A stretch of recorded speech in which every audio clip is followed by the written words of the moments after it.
এই দেখো, তুমি এখনো রেগে আছো আমার উপর। আমার রাগতে বয়ে গেছে আপনার ওপর। তুমি কিছুতেই বুঝছো না, খরচ বাড়ছে। আয় না বাড়লে চলবে কি করে রাজ্য? বিদেশে আমাকে যেতেই হবে। সব বুঝেছি, সব বুঝেছি। আপনার আমাকে অসহ্য লাগছে, তাই আপনি বিদেশে যাচ্ছেন, তাই তো? তুমি আমায় ভুল বুঝছো। রাজ্য চালাতে অর্থের প্রয়োজন আছে। কেন এতদিন রাজ্য বুঝি চলছিল না? এতদিন যেভাবে চলছিল সেভাবেই চলবে। সময় পাল্টাচ্ছে। এখন শুধু সিংহাসনে বসে থাকলেই চলে না। দেশ বিদেশ ঘুরে দেখতে হবে কিভাবে রাজ্যের উন্নতি হয়, লাভ হয়, সেই নিয়ে নতুন করে ভাবতে হবে। তার মানে আপনি ঠিক করে নিয়েছেন আপনি যাবেন, তাই তো? হ্যাঁ। আর যতদিন আপনি না থাকবেন এখানে কি হবে ভেবে দেখেছেন মহারাজ? কে সামলাবে সব?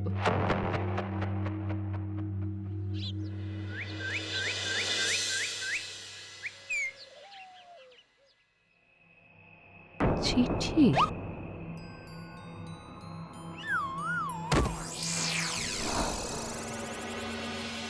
আমি অনেক ভেবে দেখলাম, আসলে এসব সিংহাসন, ক্ষমতা, প্রতিপত্তি অর্জন করা আর রক্ষা করার জটিলতার চেয়ে বাকি জীবনটা শান্তির সাথে বনে কাটিয়ে দেওয়াই ভালো। বলছি সবই তো বুঝলাম, কিন্তু এই শান্তিটা কে? মহারাজ সন্ন্যাসী হয়ে গেলেন আর এসব নিয়েও তুমি ভাড়ামি করছো গোপাল? ও মা গো, এবার কি হবে? চিন্তা করবেন না রানীমা, কৃষ্ণনগরকে আমি আমার বুক দিয়ে আগলে রাখবো। আপনার ছাতির মাপটা ঠিক মতো জানেন তো মন্ত্রী মশাই? মানে ওই গোটা কৃষ্ণনগরকে কি আপনি আপনার বুকের মধ্যে আগলে রাখতে পারবেন? গোপাল! মার্জনা করবেন মন্ত্রী মশাই। আমি বলছিলাম কি, ওইসব আগলে টাগলে রাখার আগে ওই ভালো করে খুঁজে দেখুন সব। মানে কি বলতে চাইছো কি তুমি? মহারাজকে খুঁজে বার করুন মন্ত্রী মশাই, লোক পাঠান। তিনি হয়তো এখনো বেশি দূর যেতে পারেননি। এটা কিন্তু ঠিক বলেছে গোপাল, তাকে একবার যদি খুঁজে পাই আমরা। আপনি চিন্তা করবেন না রানীমা, আমি এক্ষুনি লোক পাঠাচ্ছি। আর গোপাল, রানীমাকে বিশ্রাম নিতে দাও। যাও এখন, যত সব।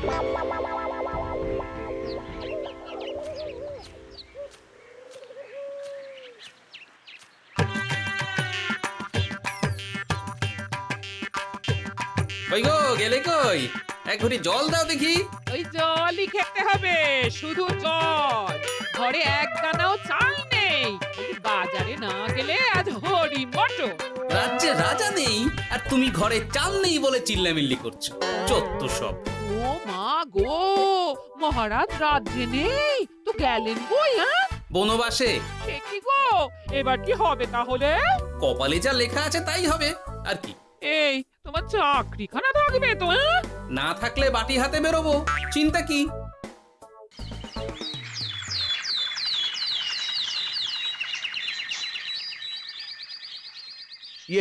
মহারাজ যখন নেই তখন আমি আমি যখন এ রাজ্যের মহামন্ত্রী, তখন আমি এত মানে মানে করার কি আছে মন্ত্রী মশাই?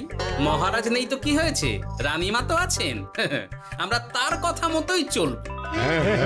গোপাল একদম উচিত কথা বলেছে। হ্যাঁ হ্যাঁ, আমিও তো তাই বলছিলাম। মহারাজ যখন নেই তখন রানীমার নির্দেশ মতোই তো আমাদের সামলাতে হবে সব। কতদিন আর আগলাবে গোপাল? আজ নয় কাল এই শর্মাকেই বসতে হবে এই সিংহাসনে। যতদিন পারি ততদিন তো চেষ্টা করতেই হবে মন্ত্রী মশাই। আপনি যদি চলেন ডালে ডালে, আমি চলি পাতায় পাতায়। রাজা মশাই আছেন? আমি অনেক দূর থেকে আসছি।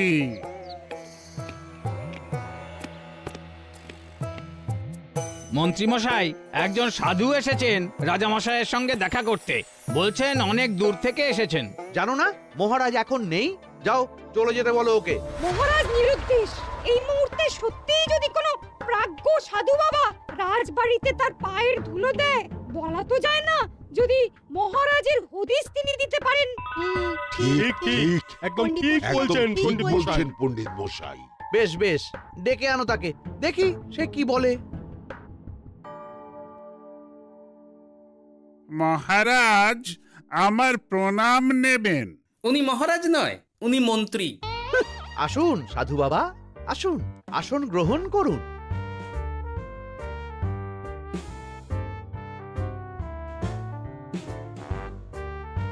এ কি করলেন সাধু বাবা? এটা তো মহারাজের সিংহাসন। আপনার জন্য আমি অন্য আসনের ব্যবস্থা করে দিচ্ছি, আপনি বরং সেখানে বসুন। ওহ, রাজাই যখন নেই তখন তার সিংহাসনে বসতে ক্ষতি কি? আপনি কি করে জানলেন মহারাজ নেই? বুঝলি না, সাধু বাবা যে অন্তর্যামী গোপাল। এবার কি হবে? উনি যদি বলে দেন মহারাজ কোথায় আছেন, তাহলে তো আমার আর বাবা, পণ্ডিত মশাই আগেই ওরকম হামলে পড়বেন না।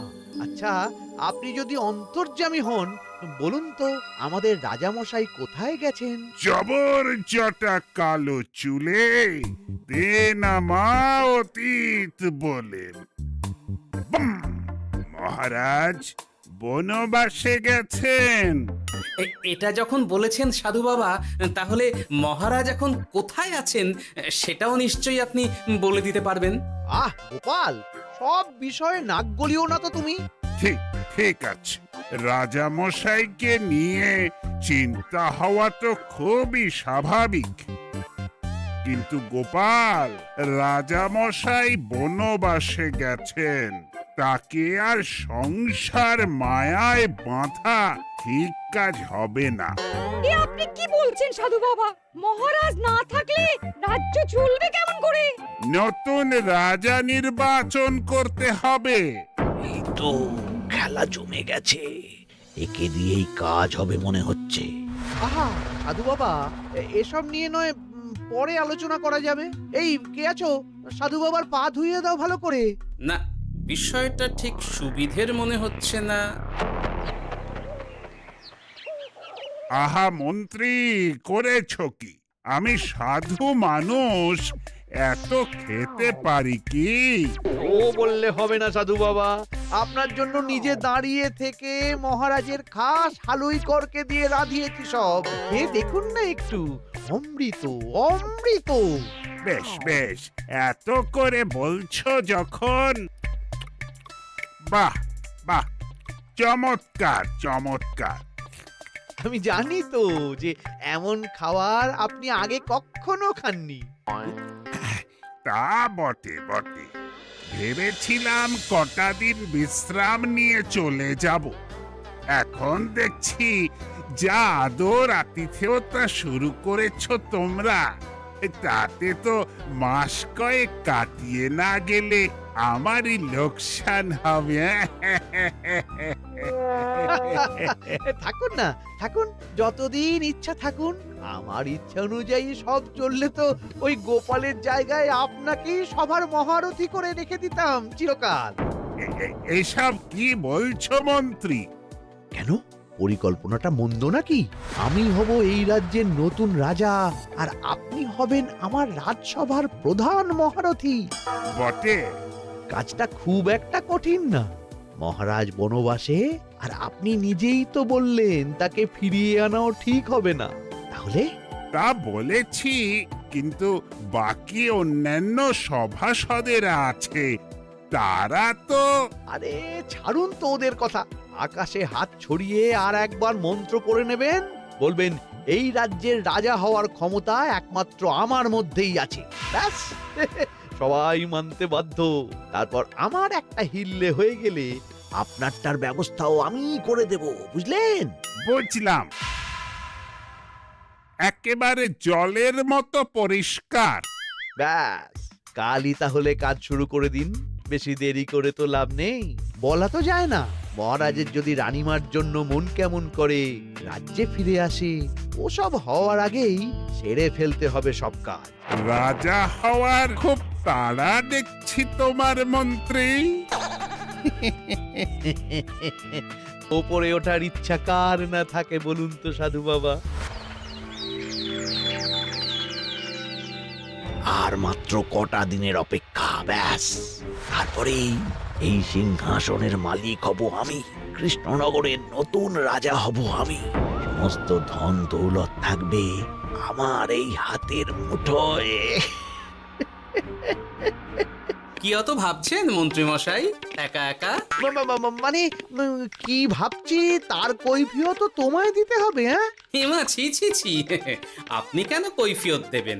আপনার মুখ দেখলেই তো বোঝা যাচ্ছে যে আপনি কি ভাবছেন। তাই বুঝি?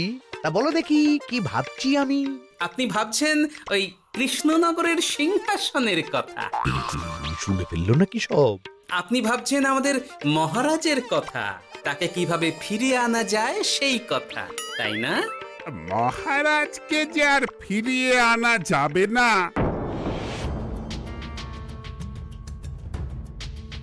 সে কথা তো আগেই বলেছি। তাই যদি হয় সাধু বাবা, আপনি এর একটা কিছু বিহিত করুন, না হলে রাজা ছাড়া রাজ্য। ঠিক বলেছ, রাজা রাজ্য, নুন ছাড়া তরকারি, আলো ছাড়া দিন, জল ছাড়া জীবনের মতো। তাই যত দ্রুত সম্ভব নতুন রাজা নিয়োগ করা দরকার। কিন্তু এ বিষয়ে সিদ্ধান্ত নেওয়ার আগে রানীমার সাথে কথা বলা জরুরি। তার চেয়েও জরুরি একটা কাজ আগে করা দরকার। কিসের কথা বলছেন মন্ত্রী মশাই? গোপালের বহিষ্কার। এ আপনি কি বলছেন মন্ত্রী মশাই? একে রাজা মশাই, তার মধ্যে গোপালের মতো বিচক্ষণ মানুষকে রাজসভা থেকে বহিষ্কার করলে তো রাজ্যেরই ক্ষতি। এটাই হচ্ছে সমস্যা। এই কক্ষে যার যেটা কাজ নয় সে সেটা নিয়ে বেশি চিন্তিত। তুমি বিজ্ঞানী মন দাও, রাজকাজ আমার দায়িত্ব। তাহলে এরকম সিদ্ধান্ত নেওয়ার আগে সবার সাথে আলোচনা করা দরকার। কোনো দরকার নেই, আমি যা বলেছি তাই হবে। রাজ্যের ব্যয়ভার বাড়ছে, এই মুহূর্তে কোনো ভাঁড়কে অযথা বেতন দিয়ে পোষার কোনো মানে হয় না। তাই গোপালেরও কাল থেকে রাজসভায় আসার কোনো দরকার নেই। সবই আমি বুঝতে পারছি মন্ত্রী মশাই। বেশ, আপনি যখন বলছেন, এই আমার শেষ দিন রাজসভায়, চলি সবাই, ভালো থাকবেন।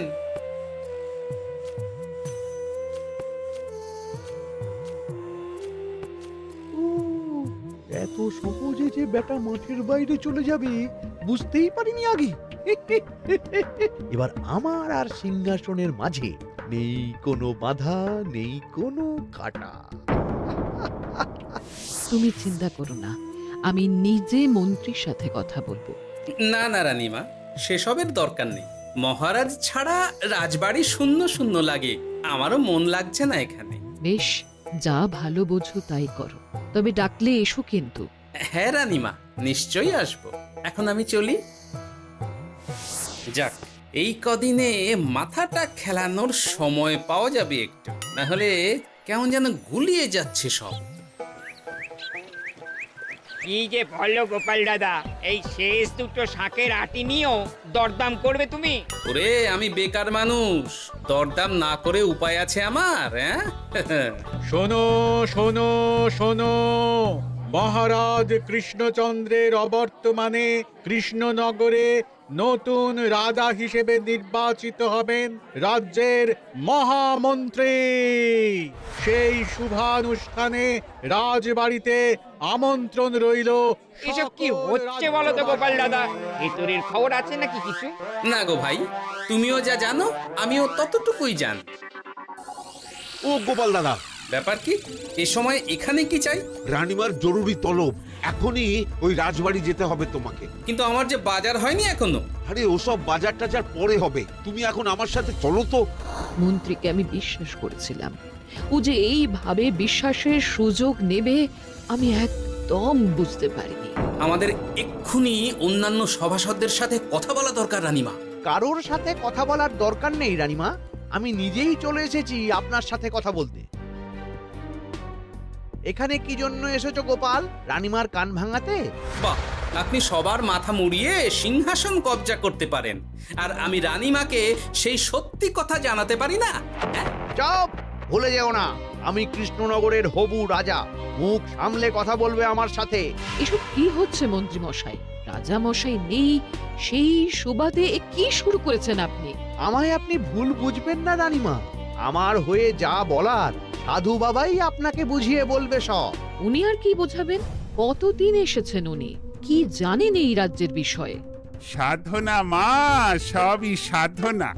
সাধনার জোর থাকলে সব কিছুই জানা যায়। ভূত ভবিষ্যৎ অতীত সব। সেই জোর থেকেই বলছি মা, মন্ত্রীর কপালে আমি জ্যোতি দেখতে পাচ্ছি। মন্ত্রী যদি রাজ্যের রাজা হয়, এ রাজ্যের উন্নতি কেউ ঠেকিয়ে রাখতে পারবে না। আপনাদের একটা কথাও বিশ্বাস করি না আমি, এসব আপনাদের ষড়যন্ত্র। এ আপনি ভুল করছেন রানীমা। যা হোক, যে কথা আমি বলতে এসেছি, রাজা যখন আমি হচ্ছি তখন তো আমাকে এই প্রাসাদেই থাকতে হবে, ফলে আমার স্ত্রীকেও এখানে এসেই থাকতে হবে। সে তো আর একা থাকতে পারবে না। তাই আপনি যদি এই ঘরটা ছেড়ে দিতেন। কিন্তু মন্ত্রীমশাই, তুমি কি বলছো মন্ত্রী? এখানে না থাকলে রানীমা থাকবেন কোথায়? আর আমি তো এমন কোন বিধান দিইনি যে রানীমাকে অন্যত্র পাঠাতে হবে। সবকিছুর জন্য তো আপনার বিধান দরকার নেই সাধু বাবা, এ আমার নিজের বিধান। আমি রাজা হব, আমার স্ত্রী রানী হবে, তারও তো অধিকার আছে রানীর মতো থাকার, রানীর মহলে থাকার। আপনার ব্যবস্থা আমি অন্যত্র করে দেব রানীমা, আপনি কিচ্ছু ভাববেন না। হাজার হোক আপনি আমাদের প্রাক্তন মহারাজের স্ত্রী বলে কথা। কি বলো গোপাল? আমার মনটা আসলে অনেক অনেক বড়, তোমরা খালি দেখতে পাও না সেটা। কাজটা কি আপনি ঠিক করলেন মন্ত্রীমশাই? শোনো গোপাল, আমাকে ঠিক ভুল বোঝাতে এসো না তুমি, বরং কাল সময় মতো চলে এসো। কৃষ্ণনগরের নতুন রাজার রাজ্যাভিষেকের জন্য মহাভোজের আয়োজন হবে। যতদিন পাচ্ছ খেয়ে নাও পেট ভরে।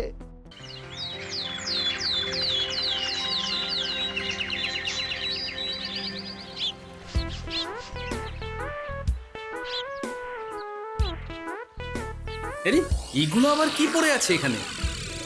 কি এ তো মহারাজের পোশাক, এখানে এসব কি করে এলো? তাহলে কি মহারাজ? না না না, হিসেবটা কেমন যেন ওলট পালট হয়ে যাচ্ছে। সময় তো হয়ে গেল, নতুন মহারাজকে ডাকুন এবার। এসে গেছি, এসে গেছি। আসুন মন্ত্রী মশাই, আসুন। মুকুট নিয়ে দাঁড়িয়ে আছি আপনার মাথায় পরাবো বলে। সাধু বাবা, এবার মহারাজ বলা অভ্যাস করুন। মহারাজ। মহারাজের হদিশ পাওয়া গেছে মন্ত্রীমশাই, মহারাজের হদিশ পাওয়া গেছে। এই কি স্বপ্নের কথা? মহারাজের হদিশ পাওয়া গেছে মানে কোথায় মহারাজ? না না, মহারাজ না, মহারাজের পোশাক পরে আছে পুকুরের ধারে। আমার মনে হয় তিনি ওই পুকুরে ডুব দিয়ে নিরুদ্দেশ হয়ে গেছেন। ও তাই বলো?